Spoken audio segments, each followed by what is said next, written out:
Un honor hacer parte de esta moderación de la ACED, Asociación Colombiana de Endoscopia Digestiva. En la mañana de hoy vamos a comenzar con la presentación del doctor Óscar Ruiz Morales, médico especialista en medicina interna, gastroenterología y ecoendoscopia, profesor del Departamento de Medicina Interna de la Facultad de Medicina del Hospital Universitario y de la Universidad Nacional de Colombia. Muy buenos días y muchas gracias por la presentación. Me siento muy agradecido por la invitación de la Asociación Colombiana de Endoscopia Digestiva y sin más preámbulos, pues vamos a hablar de los quistes pancreáticos, cuándo debemos intervenir. Para empezar, pues no tengo ningún conflicto de intereses y vamos a hablar de las generalidades. Es un hallazgo incidental cada vez más frecuente el que estamos abocados los gastroenterólogos o los médicos que nos dedicamos a consulta, porque cada vez estamos haciendo más diagnósticos o modalidades diagnósticas por imágenes. Es así como en la tomografía, hasta el 3% de las personas pueden presentar quistes y esa frecuencia va a ir aumentando dependiendo de la edad. Puede llegar hasta el 10% a los 70 años. Cuando hablamos de la resonancia nuclear magnética, que tiene mucha más definición, digámoslo así, para las estructuras retroperitoneales, alcanza el 13.5%, pero ojo que se nos están escapando aproximadamente el 15% de los quistes, porque hay estudios en necropsias realizadas en Japón, en donde el 24.3% de las necropsias presentaban quistes pancreáticos. Pero el problema en realidad no es tener un quiste pancreático, sino definir cuál es el riesgo de cáncer. El riesgo de cáncer va a depender específicamente del tipo de quiste que tenga el paciente. Y hay evidencia encontrada respecto al riesgo. Es decir, en este estudio de los veteranos en Estados Unidos, vamos a ponerla aquí en presentación completa. Ya. En ese estudio de los Estados Unidos, el riesgo va hasta 20 veces más y en otros estudios de 3 nada más. Para dirimir un poco esa evidencia que es como encontrada, en 2017 la Asociación Americana de Gastroenterología dijo que el riesgo de malignidad es de 0.24% al año, sin importar el tipo de quiste. Ahora hablar de los tipos de quistes, pues afortunadamente el 80% de los quistes son neoplásicos y no necesitarían ninguna intervención. El problema está en estos, los mucinosos, que tienen un potencial maligno, requerirán vigilancia y o requerirán resección quirúrgica dependiendo de ciertas cosas de las cuales vamos a hablar más adelante. Los verdaderos quistes, o digamos que la degeneración quística de tumores sólidos no están dentro de esta categoría porque estos específicamente requerirán tratamiento quirúrgico teniendo en cuenta que hablamos de una neoplasia sólida con una degeneración quística. No tenemos estudios claros con respecto al comportamiento de la historia natural de los quistes, por lo que me pareció importante traer este estudio de microsimulación en donde se encontró evidencia de que las lesiones progresan con una media de 4 a 5 años, ya sea para displasia de alto o de bajo grado, y que el riesgo de los pacientes que diagnosticamos a los 50 años en los siguientes 20 años es tan solo de 1.8% en presencia de algún quiste, pero si hablamos de mucinosos se nos sube a 3 veces más. Entonces nos llega este paciente tremendamente estresado porque tenía dispepsia, ese paciente que durante más o menos 2-3 años ha recibido IVP y a alguien se le ocurrió solicitarle una tomografía y nos llega con esta imagen. Entonces es una lesión orientada hacia la cola del páncreas, bien definida, locular, y nos pregunta, ¿qué es esa lesión? ¿Qué hacemos? ¿Es cáncer? ¿Sí o no? ¿Qué le pido? Entonces, dentro de todas las cosas que podamos hacer, lo ideal es buscar una guía, pero cuando nos vamos a las guías nos encontramos solamente con esto. Durante los últimos 20 años hay más de 10 guías con la suficiente evidencia que orientan qué hacer con este tipo de lesiones. Y digo más de 10 porque acá nos hace falta una más, que es la guía de Kioto, que fue publicada recientemente, hace aproximadamente mes y medio. Entonces ahí empezamos a pensar, no, nos toca conseguir una guía para interpretar las guías, en definitiva. Y la idea de esta revisión es tratar como de orientar qué guía seguir. Entonces, tenemos la guía de la Asociación Americana de Gastroenterología, que es publicada en 2015, ya de 9 años, como ustedes se habrán podido dar cuenta, ha habido bastante tela que cortar sobre este tema. Después de eso tenemos el Consenso Internacional de Fukuoka, que desde el punto de vista del modelo estadístico, hablamos de que es un consenso con un poco de menor poder estadístico sobre la evidencia respecto a las guías. Y así también salió el del Colegio Americano de Radiología. Las personas que quieran ahondar un poco más sobre el tema es el documento que más amplia información tiene. Y está el más nuevo, que también habla solamente de neoplasias papilares intraductales, que es esta sigla de acá. Entonces, les recomiendo, teniendo en cuenta lo que les conté, que podemos ahondar sobre el tema específicamente en las guías europeas o en las guías americanas, ambas publicadas para 2018. Pero todas las guías tienen puntos en común. Entonces, la idea es que afrontemos este paciente haciendo una buena historia clínica, definiendo cuáles son los criterios de alto riesgo, hacer unos marcadores séricos, tener un acercamiento imagenológico que es la piedra angular de lo que vamos a hacer más adelante. Definitivamente la resonancia nuclear magnética con protocolo para páncreas sería lo ideal, y definir o no si este paciente necesita una ecoendoscopia con o sin punción. Con eso ya nos haríamos una idea de qué necesitamos específicamente, si el paciente se va de alta, si hacemos vigilancia o si va a ser llevado a cirugía. Pero ojo que el punto central de todo esto está en que tenemos que evaluar las condiciones comórbidas, porque a pesar de que la lesión sea altamente sugestiva de malignidad o tenga criterios de alto riesgo, lo más importante es que nuestro paciente sobreviva al tratamiento quirúrgico, que sería en este momento pues lo ideal.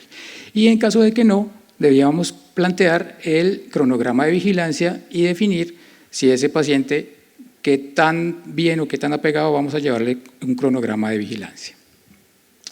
Entonces, como nos dimos cuenta, pues es una información indispensable en las imágenes que debemos tener, es la localización y morfología del quiste, el tamaño del quiste, la relación con el conducto pancreático principal, la presencia de características preocupantes, que ya las vamos a tocar, el crecimiento, si es un examen de seguimiento, y si este quiste tiene multiplicidad o no.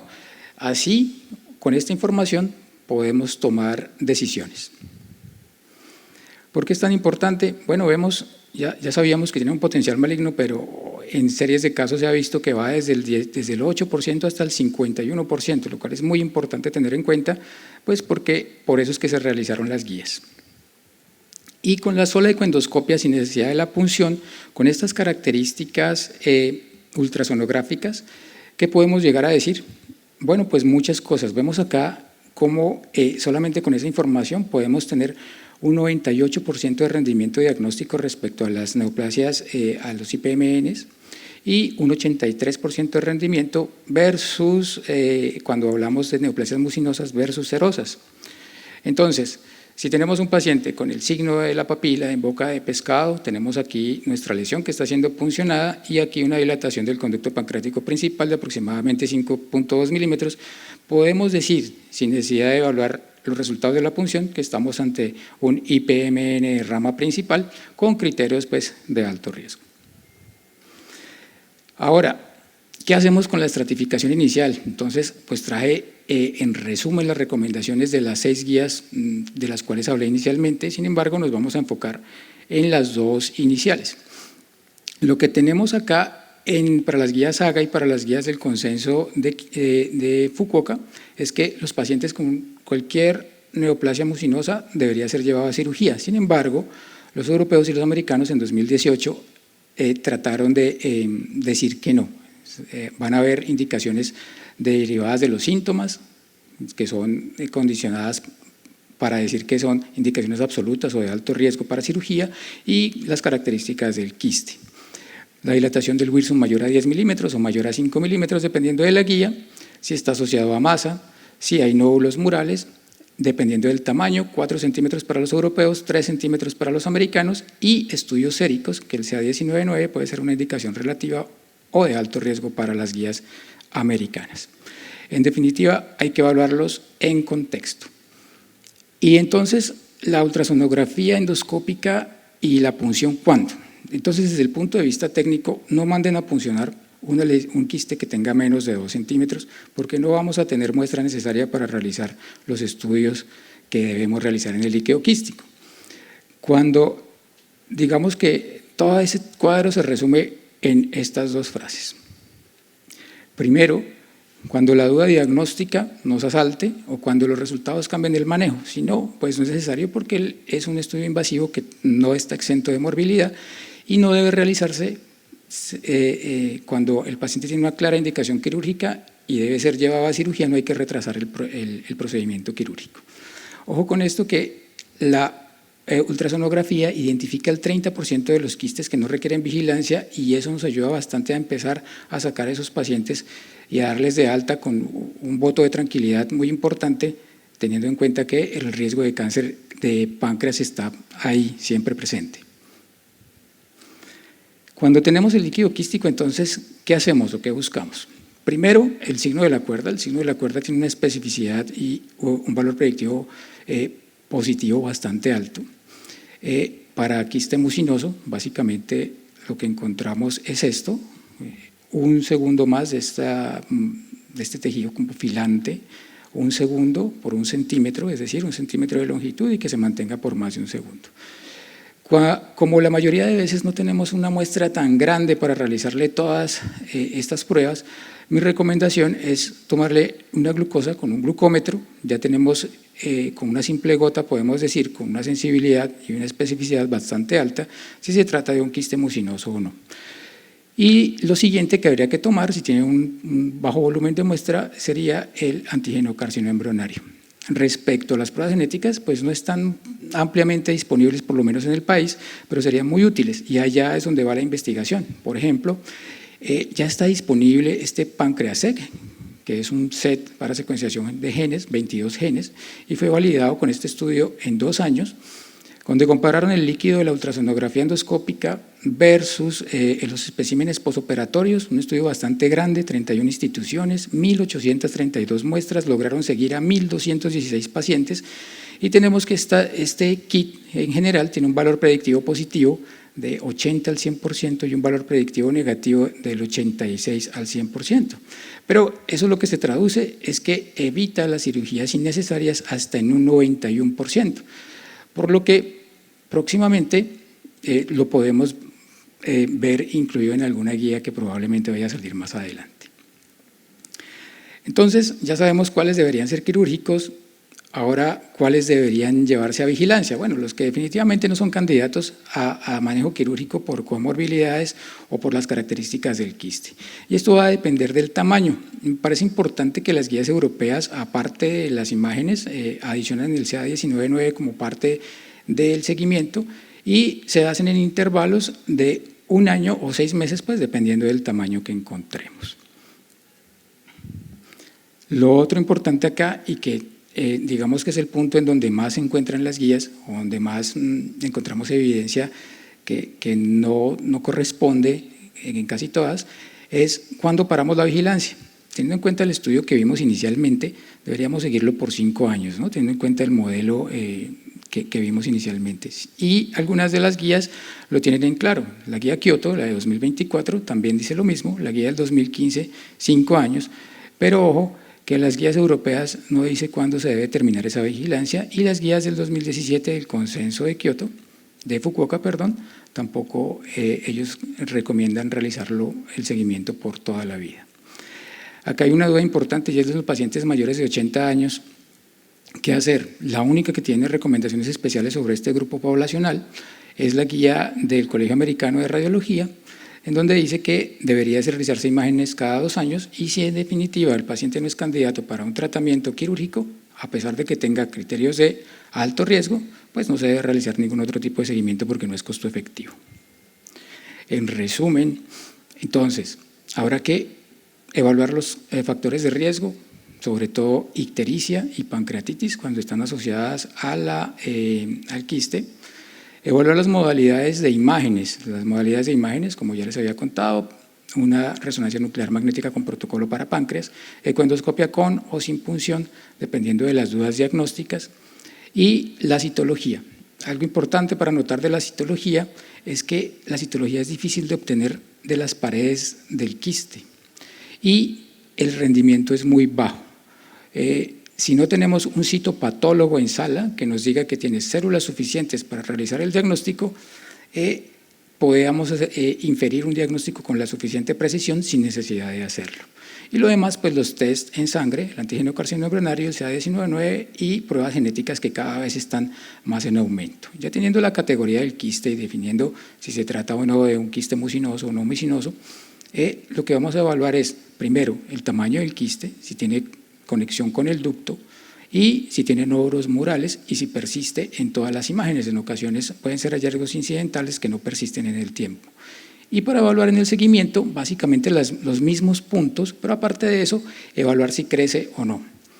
Ese crecimiento, la tasa de crecimiento para vigilar, es mayor a 3 milímetros por año en la guía americana y mayor a 5 milímetros por año en la guía europea. Entonces, lo importante acá de esta gráfica es que tenemos que meter a nuestro paciente, si es posible, dentro de alguno de estos cuadros para hacer el seguimiento. Si tiene bajo riesgo de malignidad, podemos darle de alta diciéndole específicamente que puede estar tranquilo. Si está en la zona gris, vamos a llevarlo a vigilancia, y si está en la zona roja, vamos a llevarlo a una intervención o cirugía. Pero lo más importante de esta gráfica es que el paciente debe estar informado, porque el estrés que genera el riesgo de tener una lesión que pueda producir cáncer es bastante alto. Alternativas endoscópicas, claro que hay publicadas distintas formas de ablación de estas lesiones. Todas se basan en tratar de producir necrosis en el tejido del quiste. Las que más ampliamente están publicadas son etanol, con un éxito muy variable, del 9 al 85%, inyección de agentes de quimioterapia basados en plaquitaxel. No existe una fórmula completa, casi todas son fórmulas magistrales, con un éxito del 50 al 74%. Algunos los combinan con etanol, otros con otros agentes de quimioterapia. El recién llegado a la fiesta, la ablación por radiofrecuencia. Hasta ahora las tasas de éxito en estudios muy pequeños van del 50 al 71%, pero digamos que tiene unas ventajas respecto a la resección quirúrgica, y es que es reducción de las complicaciones porque hay preservación de las funciones endo y exocrinas, que es la principal complicación derivada de las resecciones parciales del páncreas. Y en 2019 hicieron un consenso de expertos y dijeron, bueno, ¿y entonces a quiénes llevamos a este tipo de procedimientos? Entonces, el paciente que no es candidato quirúrgico o que prefiere realizarse un procedimiento menos invasivo después de tener el paisaje de lo que se puede enfrentar, y a los pacientes que tengan una expectativa de vida razonable sin que se especifique a qué se refieren. Y los pacientes que tienen neoplasias mucinosas, que sean uniloculares o oligonoculares, es decir, menos de 6 lóculos y con un diámetro entre 2 y 6 centímetros. Las contraindicaciones absolutas en este caso serían que tenga un cáncer gástrico confirmado, que tenga una lesión benigna, en este caso no se debería realizar, y respecto a los criterios de exclusión relativos, pues digamos que nos podríamos evaluar en el contexto de cada paciente, porque en realidad no hay muchas otras cosas para ofrecerle adicional al seguimiento. Ahora bien, ¿qué evidencia tenemos sobre la utilidad de este tipo de intervenciones? Este metaanálisis publicado en 2021 solamente con 301 pacientes, como se dan cuenta, bastante heterogéneo, pero es la evidencia que hay descrita actualmente. El objetivo principal era evaluar que las terapias endoscópicas no eran inferiores respecto a las terapias quirúrgicas, y bueno, aquí se demostró que no. Y mostró dos ventajas importantes: una, que disminuía la estancia hospitalaria versus el tratamiento quirúrgico, y dos, que disminuía totalmente el tiempo de la intervención. Entonces podrían llegar a ser útiles.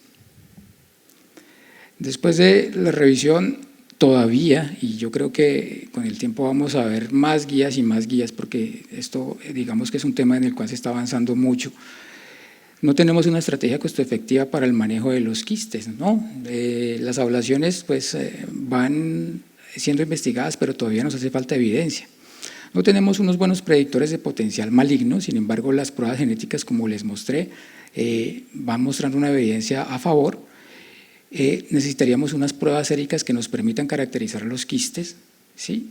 Y aparentemente en estudios poblacionales parece que la raza negra y el nivel socioeconómico bajo aumentan el riesgo de que estos quistes malignicen, pero todavía los estudios poblacionales nos pueden concluir. Necesitamos un estudio mucho más grande con un seguimiento a largo plazo que no sea basado en modelos para definir si esto es así o no.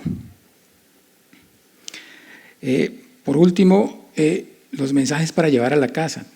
Los quistes pancreáticos son cada vez más frecuentes y es una consulta que nos vamos a ver cada vez más en nuestra práctica. Como vimos, hay dificultades para elegir el método adecuado de enfoque. Sin embargo, lo más importante es tener una adecuada comunicación con el paciente, tratar de estratificar el quiste con las imágenes y o la punción, como ya vimos, elegir una guía, pues preferiblemente las dos de las que ya les había comentado, y apegarse a ella. Y la ultrasonografía endoscópica en definitiva tiene un papel protagónico, pero tenemos que hablar de la calidad de la imagen que obtengamos para que nos permita tomar decisiones con ella.